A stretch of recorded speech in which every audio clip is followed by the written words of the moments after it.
My days were blurry, like looking through a foggy window. Sarah's death hit me like a train, colossal weight on my chest that just wouldn't budge. She'd been gone for a few weeks, and the sadness refused to leave, like an unwelcome guest overstaying its welcome. I spent most of my time staring at our old photos, at the happy moments we'd shared together. Those memories felt distant now, like they belonged to someone else's life. And then, just when I thought things couldn't get any worse, they did. It was a chilly Thursday evening when I got that first text. I was sprawled on the couch, staring at the TV, but not really seeing anything. My phone buzzed, and I picked it up without much thought. I didn't expect much. A random message from a friend, maybe. But the name that popped up on the screen froze me in my tracks. It was Sarah. My heart pounded in my chest, and my fingers trembled as I tapped the message icon. There it was, plain as day. "It's cold here. Miss you." I blinked at the screen, convinced I was hallucinating. This couldn't be real. My thumbs hesitated, and then I typed, "Who's this? It's not funny." Seconds felt like hours as I waited for a response. Then another message popped up.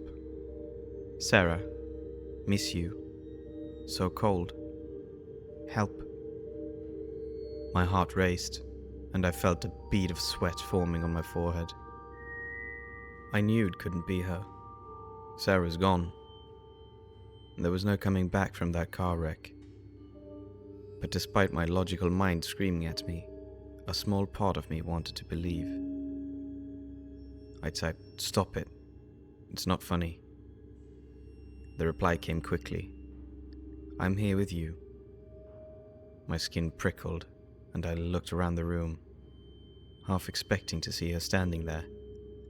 But it was just me, alone in our old apartment.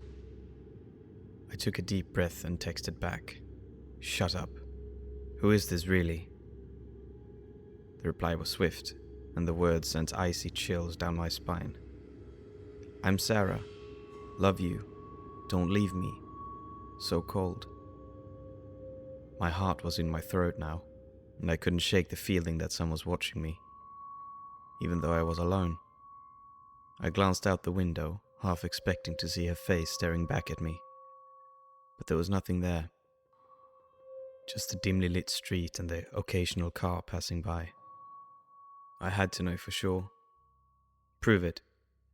Tell me something only Sarah would know." The response took longer this time, and I felt my anxiety growing with each passing second. Then, finally, the message appeared. "Remember, necklace, heart." My hands trembled as I read those words. It was true.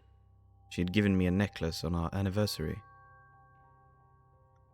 I'd never told anyone about that necklace, not even my closest friends. It was our little secret, a symbol of our love. How could anyone know about it? Tears welled up in my eyes as I replied, "It really is you, isn't it?" The response came quickly, and I was filled with warmth and love. "Yes, it's me. I'm here, always." I don't know what to think or how to feel. It was impossible. Sarah was dead, and yet here she was, texting me as if nothing had happened. I clutched my phone tightly, as if I could somehow hold on to her through my phone. As I stared at the screen, another message came through. "So much to tell. You need to know." My heart raced as I waited for her to continue, my mind filled with a million questions. But the messages stopped, and I was left in silence, alone with my thoughts and the impossible reality that Sarah was back in some way, and she had something to say. The days that followed were a whirlwind of emotions and confusion. I couldn't believe that Sarah was back, in some form.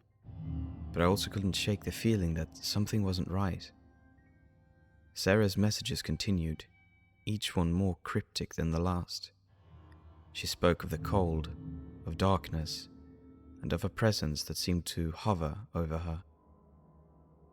She hinted that her car accident might not have been an accident after all, and I couldn't help but feel a growing sense of dread.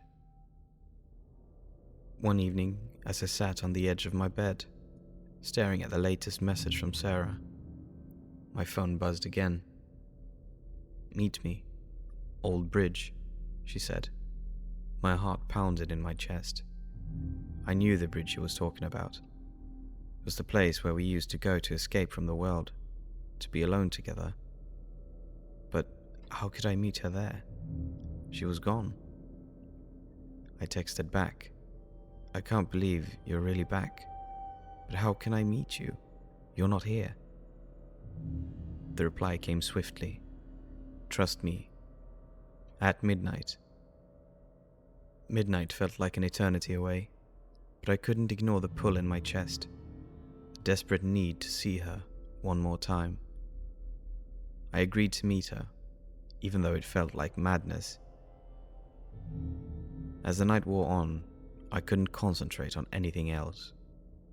I paced back and forth in my dimly lit apartment, my mind racing with thoughts of Sarah and the mysterious circumstances of her death. When midnight finally arrived, I found myself standing at the edge of the old bridge, the wind whipping through my hair and the river below me flowing silently in the moonlight. I felt like a character in a ghost story, waiting for a lost love to return. Then, out of the darkness, I saw her. Sarah. Or at least a shadowy figure that resembled her emerged from the mist. My heart soared as she approached, but I couldn't help but feel a sense of unease. "Sarah?" I whispered as she drew nearer. "Is it really you?" She nodded, and her voice was soft, filled with sorrow. "I had to see you, John. There's something I need to show you." Before I could respond, she turned and began walking toward the edge of the bridge, where the railing overlooked the river below. I followed, my heart pounding in my chest. As I reached the railing, Sarah pointed down at the river. "Look," she said, her voice trembling. I peered over the edge and gasped. At the bottom of the river, partially submerged in the water, was the wreckage of a car. It was twisted and mangled, just like the one Sarah had been driving on the night of the accident. My mind raced as I stared at the wreckage. Could it be the same car? Had it been hidden here all this time? And if so, what did it mean? Sarah's voice brought me back to reality.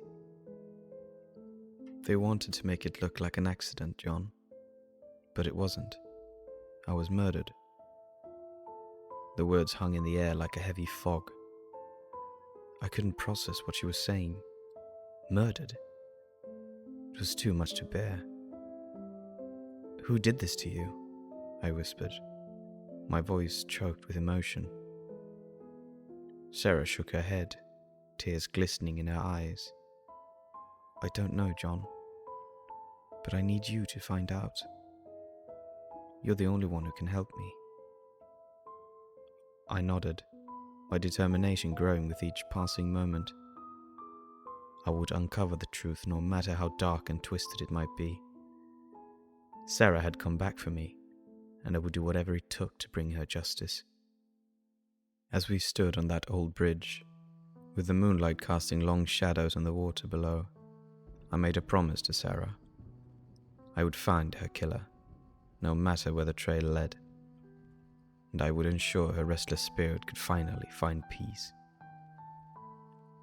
Little did I know that this promise would lead me down a path filled with secrets, lies, and unimaginable horrors, all in the name of uncovering the truth about Sarah's death. As Sarah's messages continued to fill my phone with cryptic words and haunting pleas, I couldn't escape the feeling that my world had now shifted into an alternate reality. One where the line between the living and the dead had blurred. I was both terrified and compelled to uncover the truth. The following days were a restless journey of discovery. I couldn't shake Sarah's words from my mind. Her insistence that she had been murdered. With each passing message, my resolve to uncover the sinister truth grew stronger.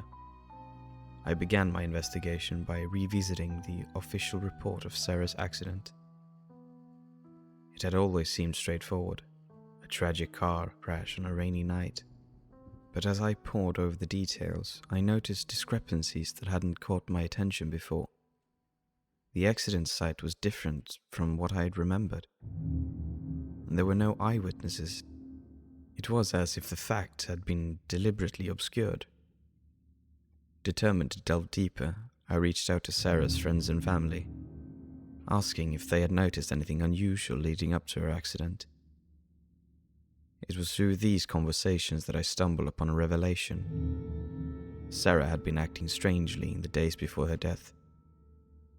She was paranoid, constantly checking her rearview mirror as if she was being followed. This newfound information sent a shiver down my spine. It corroborated Sarah's messages, suggesting that her death may indeed have been a result of foul play. I couldn't ignore the sense of unease that had taken root in my gut. As I dug deeper, I uncovered a web of secrets that seemed to extend in every direction.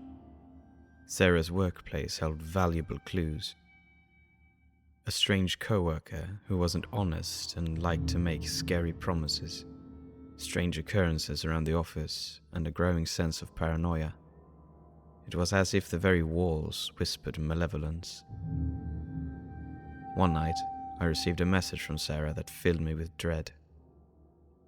"They know you're looking." It was a chilling realization that I was treading on dangerous ground. Someone or something was aware of my investigation, and I couldn't be sure if they had anything to do with Sarah's death. But I couldn't stop now. I was committed to bringing her justice. I began to experience strange phenomena, objects moving on their own. Shadows flickered in my peripheral vision, and I heard whispers in empty rooms. It was as if the supernatural forces was converging around me, urging me to unveil the truth. With each revelation, I felt myself being pulled deeper into the mystery. My life intertwined with the enigma of Sarah's death. There were moments where I questioned my own sanity, wondering if I was chasing a ghost, both metaphorically or perhaps literally. But then, on one fateful night, the messages from Sarah stopped. It was abrupt, as if a door had slammed shut, leaving me in eerie silence. My phone remained stubbornly silent, devoid of her presence. Panic gnawed at the edges of my mind, and I rushed to that old bridge, the place where we had last seen each other. I'm writing this right now as I'm standing on the bridge, contemplating whether the only way to uncover the truth is to join her in death. Even if it doesn't, I'm sure I'll at least be with her again.